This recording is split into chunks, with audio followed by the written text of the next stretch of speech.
On apprend qu'il est possible de réaliser le divin en se connectant à la présence divine à l'intérieur de nous. Il existe différentes façons d'établir cette connexion, que ce soit par la prière, la visualisation mentale ou en se reliant à des éléments de la nature. La vidéo souligne l'importance de se concentrer sur la divinité intérieure et de consacrer sa vie à cette dimension divine en nous. La vidéo explique également la pratique de la concentration pour rassembler nos énergies dispersées et se détacher des influences extérieures. Tout en vivant dans le monde, il est possible de maintenir cette connexion en plaçant la divinité entre nous et les autres, afin de nous relier à eux à travers elle. En se connectant de cette manière à la divinité intérieure, on peut ressentir une proximité avec quelque chose de plus grand. Le texte suggère que lorsque nous sommes près de quelqu'un, nous nous sentons proches de cette personne, mais lorsque nous sommes loin, nous nous éloignons d'elle.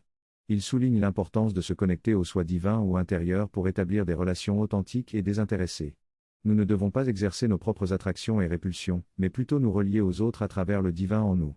Le texte souligne également que nous ne devons pas essayer d'influencer ou de contrôler la progression des autres, car chacun a sa propre voie de développement.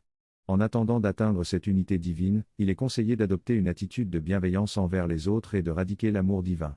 La bienveillance est définie comme une attitude de charité, de compréhension et d'aide envers les autres, créant ainsi un climat de confiance et de harmonie dans nos relations. La bienveillance et la non-troublesse sont des valeurs prônées par la mère, qui encouragent à maintenir un environnement paisible et à ne pas causer de souffrance aux autres par nos paroles, nos pensées ou nos actes. Elle souligne que cela peut sembler simple, mais qu'en pratique, c'est plus difficile qu'il n'y paraît. Elle partage également des informations sur Abdul-Baha, un grand leader et enseignant avec qui la mère était en contact.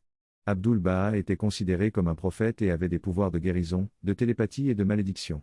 La mère souligne l'importance des valeurs telles que la tolérance, la fraternité universelle et l'égalité entre les hommes et les femmes, qui sont des concepts parfois difficiles à accepter dans certains pays musulmans. Elle révèle également que Abdul-Baha a passé 40 ans en prison mais a réussi à propager le mouvement Baha'i dans de nombreux pays, grâce à son père et à ses méditations. La prochaine session abordera en détail la relation entre la mère et Abdul-Baha.